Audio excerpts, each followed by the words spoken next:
إن الصفا والمروة من شعائر الله فمن حج البيت أو اعتمر فلا جناح عليه أن يطوف بهما ومن تطوع خيرا فإن الله شاكر عليم. د صبر تذکره شو مخکې، نو د هغې نه پس ته د صفا مروه د حج تذکره په دې باندې کیږي چې په دې فعل کې بی بی هاجرې او حضرت اسماعیل علیه السلام د صبر یو انتها کړې ده چې هغې باندې دا حالت راغو بالکل په بیابان باندې په دشتو کې په صحرا کې یوازې و، هغې په صفا مروه باندې هاجرې بی بی منډې والی الله ته دا ډېره زیاته خوښه شوه. نو د صبر انتها په دې باندې شوې ده، د هغې تذکره راغه. الله تعالی فرمای ان الصفا والمروه من شعائر الله، صفا او مروه دا زما د پہچان د پاره زما شاعر دي، نشانیان دي زما. فمن حج البيت او اعتمر، وی کم سړی چې حج کوي یا عمره کوي، فلا جناح علیه ان یطوف بهما، په ده باندې هېڅ نشته چې دی د دې صفا مروه سعی وکړي. ومن تطوع خیرا، وی بهتر سړی هغه دی چې په خوشحالۍ زموږ دا خبره قبوله کړي. فإن الله شاکر علیم، او یقینا رب ذوالجلال هغه ذات دی شاکر علیم چې ته د هغه شکر ادا کړي، نو هغه په دې باندې پوهه ذات دی. شان نزول داسې دی، صفا باندې یو اصاف و نیلا دي، په مروه باندې نیلا ده، دا دوه کسان داسې چې دی بیت الله کې بدعملي وکړه، چې بدعملي وکړه الله هغې نه هم هلته کاڼي جوړ کړه، خلکو د عبرت دپاره راواغېسته، وی په صفا غر باندې کېښه، بلې په مروه باندې کېښه. زمانه تیریږي، په خلکو کې جهل زیات راغه، نو خلکو د عبرت د وجې نه د هغې عبادت شروع کړه، حالانکې غر خو پیره نه و، د هغې د پاسه دا پراتو. عبدالله ابن عباس رضی الله تعالی عنہ فرمای، وی یو ځل د مکی مشرکین د دواړو جهانو سردار لراغه، ورته وی یا رسول الله، وی رب ته سوال وکړه چې صفا او مروه د سرو کی، وی چې کله دا د سرو شي، وی مونږ به په دې باندې آلی جهاد لو، اسونه به پې واخلو، تورې به پې واخلو، پیسې به راله لاس کې راشي، او وی مونږ در سره واده کو چې اسلام به بیا وروړو، دا به په اسلام کې خرج کو.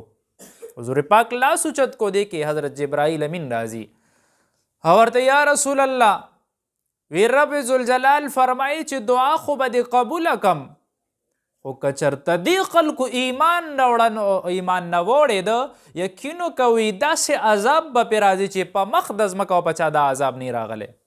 حضور پاک وی نه، وی زه دا دعا نه کوم، وی دې وی همداسې دې ګرځي، وی زه به پکې دعوت چلوم، که دې نه وي نور به ایمان راوړي، که هغې نه نور به راوړي. نو په دې دا آیات نازل شو، الله تعالی ورته وی صفا مروه ته ګورې نه، دا زما لوی لوی نښې دي، دا زما لوی لوی نشانیانې دي. فمن حج البیت او اعتمر فلا جناح علیهما، دا حج او دا صفا مروه صحیح د حضرت ابراهیم علیه السلام د دور نه شروع ده. نو په دې دوران کې د مکی خلکو د مدینی خلکو دا ځان دپاره یو آر ګڼو چې هلته خو بوتان پراتو، مونږ ولې دا وکړو؟ الله تعالی ورته وی تاسو دا وکئ، په دې باندې څه قباحت نشته، د دې سعی وکئ صفا مروه، په دې تاسو باندې هېڅ قباحت نشته. صفا او مروه سنت عمل دا دی چې کله صفا غونډۍ ته ځې یا مروه غونډۍ ته لاړ شي، په دې دوران کې لا اله الا الله وحده لا شریک له له الملک وله الحمد وهو على كل شيء قدیر، دا درې پیره وایه، دا دعا وکړه، دا سنت طریقه ده. بل خانه کعبې حقیقت او اصلیت خلک یو اعتراض کوي چې کم دا غیر مسلمه دي، دی اعتراض دا کوي چې ښه یو بت پرسته دی، یو آتش پرسته دی، تاسو خو هم د بیت الله عبادت کوئ، دا خو هم کاڼي دي که نه. ګورې مسلمانانو ته د یو جهاد ضرورت و، که چېرته د جهاد ضرورت نه وی، د یو مخ ضرورت نه وی، نو څوک مسلمانان به په دې ولاړو، څوک به په دې ولاړو، څوک به په دې بله باندې ولاړو. خو الله تعالی وی چې دا ټول مسلمانان یو طرف ته راغونډ شي. نو دې دپاره الله تعالی بیت الله خاص که. مونږ عبادت د بیت الله نه کوو، مونږ عبادت د رب ذوالجلال کوو. او دا داسې یو ځای دی چې 24 ګنټې 100 رحمتونه د الله په دې باندې را نازلیږي. 120 رحمتونه په بیت الله باندې راوریږي. نو دې طرف ته چې زمونږ جهت دی دنم خالده، بره اسمانه پورې خالده. د انسان چې د یو شیز کله عبادت د کړی دی په هغې کې یو څو شیزونه وي. یو خو هغه وي چې هغه په نظر باندې ښکاري، بوتان هم په نظر ښکاري، لونیت رنګ پکې وي په هغه شیز کې، او کثافت چې هغه یو ځای نیولی وي نو انسان د هغه شیز عبادت کوي. ځکه دا د ده سترګې دا طاقت لري چې درته ښکاري. خو چې د دې طاقت کله نه لري نو هغه د الله د رحمتونو د ثمراتو برکاتو دي چې موږ ته ښکاري نه، خو شته خو صحیح که نه. نو موږ د بیت الله عبادت نه کوو، موږ د رب ذوالجلال عبادت کوو. او د دې مثالونه موږ ته په دورونو کې ملو شوي دي چې کله عبدالله ابن زبیر رضی الله تعالی عنه وختو، په هغه وخت کې بیت الله ټوله منهدم شوې وه، دوباره یې جوړوله، نه چت و نه دیوالونه و اسم نه و، خلکو بیا هم بیت الله ته عبادت کوله. حجاج ابن یوسف صاحب په دور کې، دا یو حجاج ابن یوسف د ده په دور کې بیت الله تعمیر دوباره شوی دی. په هغې وخت کې بیت الله نه چت و اسم نه و، خو هغه جهاتو طرف ته خلک مخ کوي. که ګورې خیال دې کړی یو سړی په چت باندې ناست یا په جاس کې رواني، نو دی چې ده ته جهت معلوم شي قبلې طرف ته، نو هغه بیت الله خو مخامخ نشته دی، خو بره دی که نه، نو هغه جهت ته الله تعالی یو طرف را غونډولو. نو اصلیت دا دی چې بت پرستی د دې شیزونو اجازت نشته. مونږ د بیت الله عبادت نه کوو، مونږ د رب ذوالجلال کوو. خو بیت الله طرف ته چې جهت الله مونږ له را کړی دی په هغې د الله رحمتونو ثمرات را نازلیږي، نو د دې د وجې نه مونږ د هغه طرف ته عبادت کوو. بل چې حج کې نو دا یو داسې عبادت دی، منفرد عبادت دی چې دی کې انسان به رب ذوالجلال سره محبت کوي. او د محبت دوه قسمه دي، یو کثیفیه محبت دی، هغه د مادیاتو محبت دی، لکه پلار بچی سره مینه کوي، خوراک ضرورت دی، را دې شیز ته میړه کیږي، خوښ مې دی دا شی، دا د مادیاتو محبت دی. دویم لطیفیه دی، لکه څنګه انسان خپل نظر سره محبت کوي، خپل عقل سره کوي، دا خو د ښکاري نه کنه، دا پټ دی. داسې محبت یو رب ذوالجلال سره دی چې کله یو بنده نیک عمل طرف ته راغب شي نو دی الله تعالی سره محبت شروع کی. رب خو ګوري نه، خو د هغه برکات د دړه ته راځي، د هغه تجلیات د دړه ته راځي، الله سره محبت شروع شي. او چې کله حج ته کې په دې کې د یو څو حکمتونو خیال ساتل ضرور دی چې هغه حکمتونه پکې راشي نو انسان بدل شي. د حج حکمت دا دی، یو خو به الله سره په دې کې محبت شي. کله یو انسان چې د رب د محبت نه لري وي نو په دې کې د فسق و فجور ته خیال شي، ګناهونو طرف ته خیال شي، رو رو د اعمال نه په ګناه کې مبتلا کیږي، بیا ځان جهنم ته غورځي. خو چې څومره رب سره محبت کې دومره د دین اسانیږي، رو رو پکې راننوځي. دویم په حج کې چې دین هغه مساوات دی، برابري ده. مساوات داسې دی چې نه پکې مالدار شته نه پکې غریب شته، چې کم یو سړی هم دی هغه هم راځي دا دوه قسمه جامې اچولي، همداسې خپې بلخپې رواني، عرفات میدان کې هم داسې ولاړي، مزدلفه کې هم داسې، په مطاف کې هم داسې، صفا مروه کې، دې کې مساوات دی حج کې. دریم قسم په دې کې د آخرت یو یاد تازه کیږي، د آخرت د سفر یو یاد دله درکوي. تا ته وایي چې ته به یو ورځ د ښکلې بستره دا کور پرېږدې، ته به د کوره وځې، زی به خبر ته به ځي، روح به دنوتي. نو د هغې یو پریکټس په دې دنیا کې وکړه چې ته بچي هر څه پرېږدې، سورلی واخلې روان شي، بیت الله طرف ته روان شي، تا نه هر څه پاتې شو، خپلې ښکلې جامې، اعلی قسمه جامې تا پرېښوې، دوه کپړې تا واخیستې، تا ځان له روان شوې هلته، نو ته به د آخرت په تیاری کې هم داسې کې چې هیڅ به در سره نه وي، هم صرف کفن به در سره روان بشي، د هغې یو یاد درته را تازه کوي. او هلته کې به ته ځان له ولاړې، الله ته به فریادونه کې، نه د خپل شته نه پردی شته هېڅ هم نه بس یو الله ته ناست دی. نو د آخرت د سفر یو یاد تازه کوي په دې کې. څلورم نمبر خبره دا ده چې په دې کې د ماحول اثر پیدا شي. کم یو بهترین ماحول دی، بهترین صحبت دی د الله نږدې کېدو، هغه حج دی. ګوره چې کم سړی حج له لاړ شي هغه کې بدلو راځي که نه راځي؟ څومره بدلو راشي چې 40 ورځې 30 ورځې 15 ورځې هغه متواتر جمع سره منځونه کوي، قرآن تلاوت کوي، اذکار کوي، چې راشي د هغه په شکل نورانیت پروت دی. او بل حکمت د حج دا دی چې په هغې کې انسان ته دا یو تعلیم ورکوي، فسیحو فی الارض، د الله په دې ځمکه کې وګرځو، د الله د قدرت وګوره. دا د حج یو تعلیم دی. ابتدا د پیغمبر د دور نه داسې شوې ده، 9 هجري ده. 140,000 صحابه کرام دي. په دنیا کې به نه د دې نه پسته داسې یو مجمع راشي، نه د دې نه مخکې داسې څوک مجمع تېره شوې وه چې هغه ټول د حضور پاک په نقش و قدم باندې روان په عرفات میدان کې ولاړ او الله ته سوالونه کوي.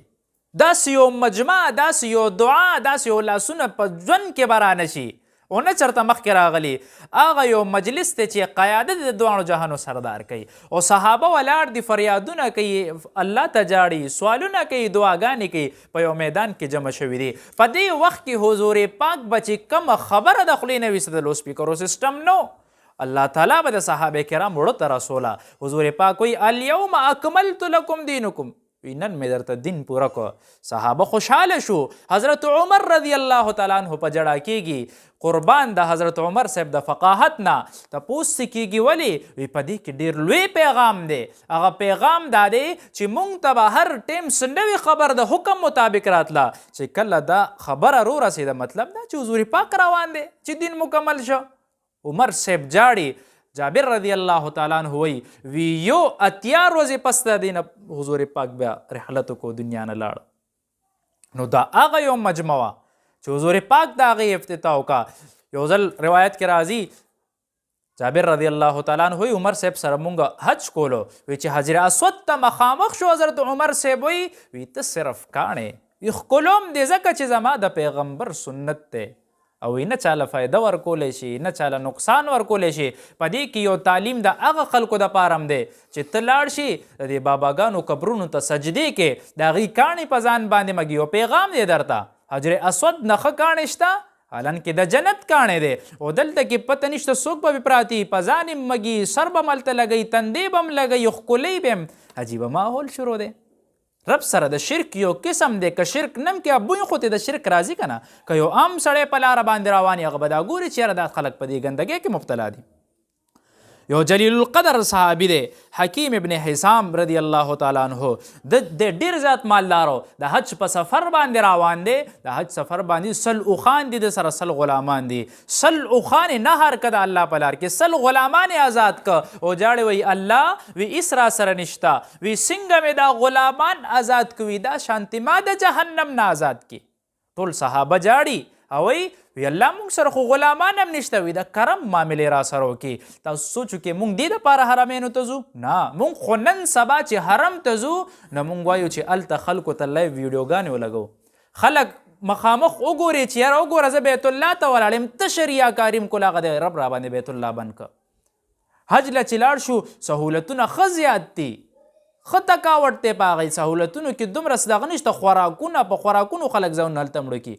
یقین وکړه ما په خپلو سترګو کتلی دی، دا بعضې خلک تشتلی دي خوراکونو دپاره، بار به ولاړي چې هغه عرب وایي چې یاره مونږ صدقه کړې، داسې به پې حملې کوي، ته وایې که چېرته دا د عمرې نه هر راغلي دلته. زنانه پکې ولاړي، لوپټې پکې وغورځېږي د هغې او خوراکونو پسې منډې وایي. مونږ دې دپاره خول ته نه ځو، دا خوراکونه خو په هر یو ملک کې شته، په هر یو ځای کې شته. دا ځای خو د عبادت دی، دا ځای خو د عظمت دی، دا ځای خو د الله د یاد دی. مونږ التم رب هیر کو، چرته به رب یادو چې التم زما پړه کې الله نه زه به الله چرته یاد کم. ډېر په بد طرف باندې روان یو. عبدالله ابن عمر رضی الله تعالی عنه وی یو ځل مې وکته، وی یو کس دی، وی یو بوډۍ ښځې په اوږو کړې د طواف دی کوي. وی ما ورته وی دا څوک دی؟ وی دا مې مور ده. وی زه په دې باندې په اوږو باندې حج کوم، وی آیا ما د دې حق ادا کو؟ ورته وایي عبدالله ابن عمر صاحب وی حق دی ادا کو وی د هغه یو شپې حق دې هم نه دی ادا کړی وی چې په کومه ورځ باندې ته د مور په خېټه وې او ستا مور ستا د درد د وجې نه یو آه کړی وي یا دې هم نه دی ادا کړی وي ته خو نور پرېږده او موږ نن سبا څه کوو عبادتونه به ښه ښه لوی لوی وي خو چې کله ښځه راشي یاره وي مور الله پلار بلا او ښځه نعمت د الله بیا دا چغې شروع کو یقین وکړه ډېرو خلکو نه والدین خفه دي دلته اکثر داسې زنانه راشي هغې دومره فریادونه دي بچو نه کوي د حج نه لوی عبادت دی دا ستا چې کله در باندې حج فرض نه او والدین دله اجازت نه درکړي حج له نشي تللی تلل د مکروه دي دومره لوی فضیلت دی د دې لږ د دې هر څه خیال ساتل پکار دي دی بیا وایي چې کله عبدالله ابن مبارک صاحب دا ډېر لوی فقیه هو لوی عادل سړی و لوی د علمیت خاوند و عبدالله ابن مبارک صاحب د ده تاریخ چې وی سړي له خوند ورکوي اوس خبره بل طرف ته دا یو واقع درته ویم عبدالله ابن مبارک رحمه الله دی به چې کله حج له تلو د ده د علاقې مرو نومو د هغه علاقې و چې تلو اعلان به وکړو خلکو ته چې زه حج له روان یم څوک ځي ما سره دې لاړ شي ټول رشته دار به راغونډ شي چې موږ به قافله کې تا سره ځو سل به و یو نیم سل کسان ده به ورته وي چې څه مال هم جمع کړی څه زاد او توشه دا ټول راوړی هغې به راوړه ده به ترې راواغېسته په ټولو به یې نومونه ولیکل صندوق کې به یې بند کو تاله به یې کو په سفر باندې به روان شو چې مدینې منورې ته به ورسېده خلکو ته به وی څه خورئ ټول بهترین خوراکونه به یې پرې وکړو بیا به چې د مدینې منورې بازار کې ګرځېده ټولو نه به یې تپوس وکړو چا درنه کور کې د مدینې څه مطالبه کړې ده څه دې پکار دي چا به وایي او دا شیز مې پکار دی ورشه واخله پیسې به ورکړي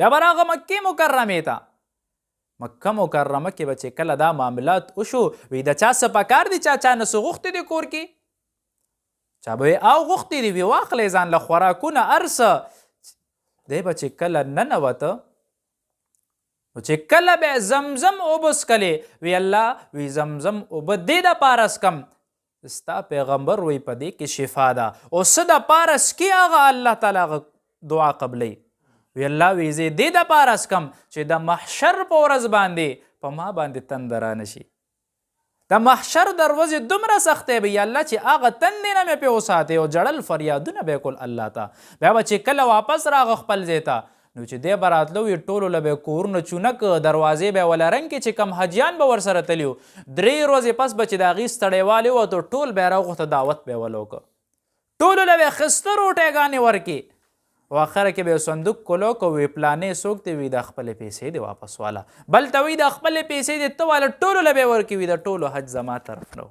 دومره لوی سړی و الله ته فریادونه کوي دلته یقین وکړه مونږ خو د ظلم انتها کړې ده بالکل د دې دین نه په الټه طرف باندې روان یو موږ نه به الله څومره خفه چې بیت الله کې ته ناست او محض دې دپاره چې یاره زه هلته کې صرف دا تصویرانو کاږم محض دې دپاره چې یاره پلانې وي دا حجي دی عجیبه خبرې روانې دي ځکه په موږ باندې بیت الله بند شوی دی الله دې زموږ د ټولو نه راضي